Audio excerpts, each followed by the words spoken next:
समस्त को praise the Lord. आज गीत संगीता 22 अध्याय तार 11 रु 20 भितर मुझे 5टा इंपोर्टेंट पॉइंट कहवाई चाहे। प्रथम संकट रे तांको उपस्थिति को खोजिबा। मोर प्रिय माने जदि आपण माने देखिबे दाऊद संकट भितर रहिले, गोटे समस्या भितर रहिले, तांकर संकट बढ़ी बढ़ी लागिला, किंतु तांकर प्रथम आवश्यकता परमेश्वर उपस्थिति थिला। मोर प्रिय माने समस्या आपणकर बढ़ी पारे, किंतु प्रथम प्रायोरिटी आपणकर प्रभु उपस्थिति हेबा नियत आवश्यक। हालेलुया। तो द्वितीय विषय मोर प्रिय माने दाऊद अनुभव कले कि शैतान शत्रु तांको चारिपटे घेरी रही, से घेरी थिबा अवस्था रे आपणकर विश्वास प्रभु ठारे स्थिर रहिबा दरकार। आपण विश्वास रे ठिया हेबा दरकार। मोर प्रिय माने दाऊद निजको शक्तिशाली शत्रु मानक द्वारा घेरित बोली से देखुचंती, शत्रु चारिपटे थिले बोली से अनुभव कले। मोर प्रिय माने किंतु परमेश्वर ऊपर तांकर दृष्टि थिला, शत्रु मानक ऊपर नुहे।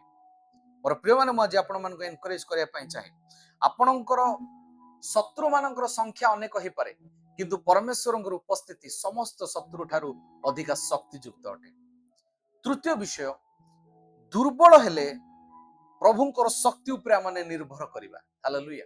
कारण दाऊद सेठी दुर्बल अनुभव कले। मोर प्रिय माने दाऊद कहउछंती जे मोर शक्ति सुखी जाउ अछि, मोर बळ नाही, मु दुर्बल हो जाउछि। मोर प्रिय माने गोटे शिखिबे जिंस अछि, दुर्बल हेबार अर्थ विश्वासहीन हेबा नुहे। आमने विश्वास रे बलवंत रहबार अछि, स्ट्रांग रहबार अछि। मोर प्रिय माने बेले बेले कोन हुए, परमेश्वर आमर निजर शक्ति को बा निजर शक्ति उपरे आमने निर्भर न करिबा पय हमकु दुर्बल करंती, जा फल रे तांको शक्ति उपरे आमने बलवान हेबा एवं तांको शक्ति उपरे आमने सबल हेबा, भरोसा करिबा। हालेलुया। एवं मोर प्रिय माने चतुर्थ रे मु कहया पय चाहे, जंत्रणा रे तांको योजना को विश्वास करिबा। मोर प्रिय माने से बहुत जंत्रणा पाइले। मोर प्रिय माने जेतला आपण माने पढिबे, दाऊद अनुभव कले क्रूस परि लागिले, तांकर समस्या कष्ट परि लागिला, किंतु आज एनकरेज करिया पय चाहे आपण मान, प्रभु जीशुंकर क्रूस रे हत हेबा शेष नथिला, पुनरुत्थित हेबा बा पुनरुत्थान हेबा तांकर पुनर्बार गोटे आगामी पीढ़ी थिला। मोर प्रिय माने सेति पय मु आज आपण मानकु कहया पय चाहे, दाऊदंक परि आपणकर समस्या गोटे क्रूस परि हे पारे, किंतु मु एनकरेज करिया पय चाहे ताहा शेष नुहे, पुनरुत्थान बाकी अछि। हालेलुया।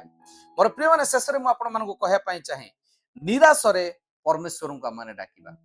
जदि आपण माने देखिबे दाऊद मन परिवर्तन कले, किछि भी भूल थिला, जा भी भूल थिला, से निज ठारे समर्पित हेले, प्रभु को डाकिले, मन परिवर्तन कले एवं प्रभु को निकट को फेरिले। मोर प्रिय माने मु आज आपण मानकु एनकरेज करिया पय चाहे, दाऊद कहउछंती कोन, पुणी सदा प्रभु काडू से फेरिबा को आरंभ कले। मोर प्रिय माने तापर सी कहले, हे सदा प्रभु मो ठारू तुमे दूरेई जाओ नाही। मोर प्रिय माने मु आज आपण मानकु एनकरेज करिया पय चाहे, से निजर समस्या निज समाधान करने परिवर्ते परमेश्वर को डाकिले। मुझे आपण मानकु कहया पय चाहे, वाक्य अनुसार जदि आपनकर किछि समस्या अछि, दुख अछि, कष्ट अछि, आपण समाधान करबा पछरे पड़ंतुनी, परमेश्वर उपस्थिति को खोजंती, आपनकर प्रत्येक विषय चेंज हे जिवो। प्रभु एही वाक्य द्वारा आपण मानकु आशीर्वाद करंतु। आमेन।